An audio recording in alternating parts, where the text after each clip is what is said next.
encore de nouveau à AB50 avec Adjio. Honorable Adjio, il est où? Nous étions dans AB50. À l'unanimité, le bureau m'a demandé de donner la parole à l'honorable Patrick. Alors je ne pouvais pas passer outre cette demande et vous n'êtes pas dessus entre nous. De quoi? Ça, c'est la voix d'Eliezer, là-bas, je pense. Vous avez la parole, honorable Azio. Merci. Vous avez 4 minutes. Merci beaucoup, honorable président. Honorable président, honorables membres du bureau, honorables députés, chers collègues. Madame la Première ministre, honorable président, je suis heureux de prendre la parole ce soir pour donner ma contribution. Honorable président, ici nous discutons du budget. Ce qui dit budget dit les finances, dit les moyens. Honorable président, ma première préoccupation que je voulais adresser aux membres du gouvernement ici présents, c'est par rapport à la consommation de monnaie étrangère. Honorable président, ça fait 27 ans dans le territoire d'Aru et de Mag. C'est le shilling ougandais qui domine à plus de 90%.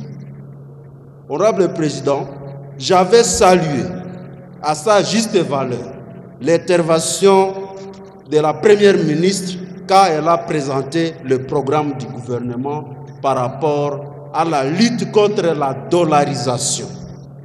Honorable président, je voulais savoir par cette occasion à quand la fête de la consommation de monnaie ougandaise dans le territoire de Aru et de Mag. C'est très important, honorable président.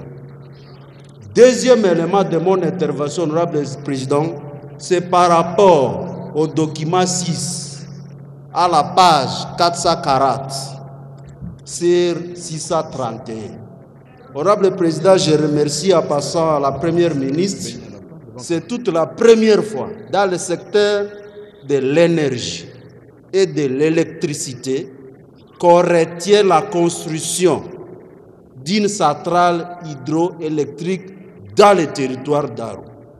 Honorable président, la remarque ou le constat que je voulais ici présenter, c'est par rapport au montant. On a prévu 1,1 milliard de francs congolais avec le taux actuel qui équivaut presque à 379 000 $. Honorable président, la fois passée, vous avez dit dans votre mot, dans votre communication, il serait tout à fait logique qu'on puisse revoir le montant relatif à la construction, au projet de construction de centrales hydroélectriques. Honorable président, je voudrais, par cette opportunité, solliciter la révision de ces montants aux besoins triplés pour une bonne réussite de la vision du président de la République et surtout sa promesse qu'il a tenue solennellement dans le territoire d'Aru pendant la campagne électorale de 2023. Honorable président, troisième élément de mon intervention va tout droit dans le secteur des infrastructures routières. Honorable président, nous avons depuis 2006, parce que j'étais député provincial, jusqu'à nos jours, dans la grande province orientale, aucune route n'a été asphaltée, à part les voiries urbaines à Kisangani et quelques kilomètres à Bunia. Honorable président, durant les derniers quinquennats du président de la République, nous voulons solliciter à notre gouvernement que nous soutenons de programmer l'asphaltage de quelques routes dans la grande province orientale, pour ne pas vouloir dire particulièrement dans le territoire, dans la province de l'Ituri. Je voulais mettre un accent particulier, honorable président, sur les routes frontalières. Ici, je voulais saluer les travaux abattus par les VPM de l'intérieur avec nos voisins du Sud-Soudan. Honorable Président, vous constaterez avec moi qu'il semble que le gouvernement n'a pas mis beaucoup d'attention sur les routes frontalières. Pourtant, les routes frontalières sont les références de la souveraineté. Ça montre clairement que, en arrangeant ou en réhabilitant, en ouvrant nos routes frontalières, ça participe dans la sécurité intérieure et extérieure. Raison pour laquelle nous voulons, avec les travaux amorcés par le VPM de l'intérieur avec le Soudan du Sud, nous partageons, honorable président, 787 km avec le Soudan du Sud. Qu'il ait la démarcation et qu'on budgétise les travaux de la démarcation de la ligne frontalière. Nous sommes maintes fois montés ici, honorable président, dans les différentes rencontres que vous nous accordez. Nous n'avons cessé de dire haut et fort qu'il y a les différents frontaliers qui opposent notre pays avec les voisins, surtout le Soudan du Sud et l'Ouganda. La même situation se présente dans le territoire de Mag, honorable président.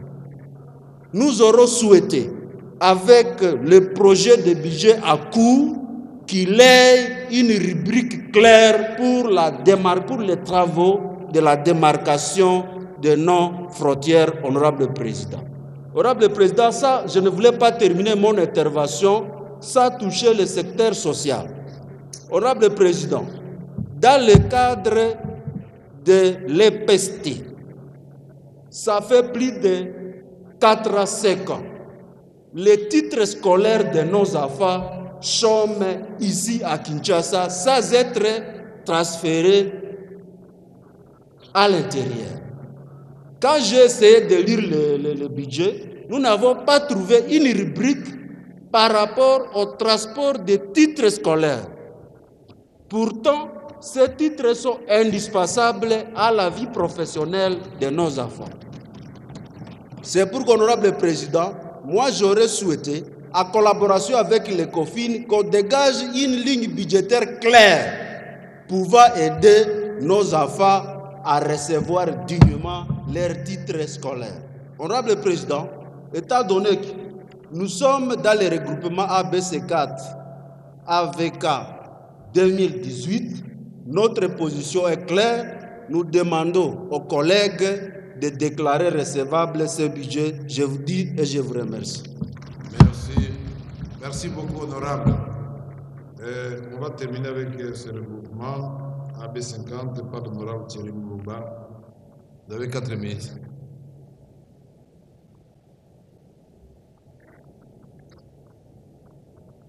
Alternative divine, vous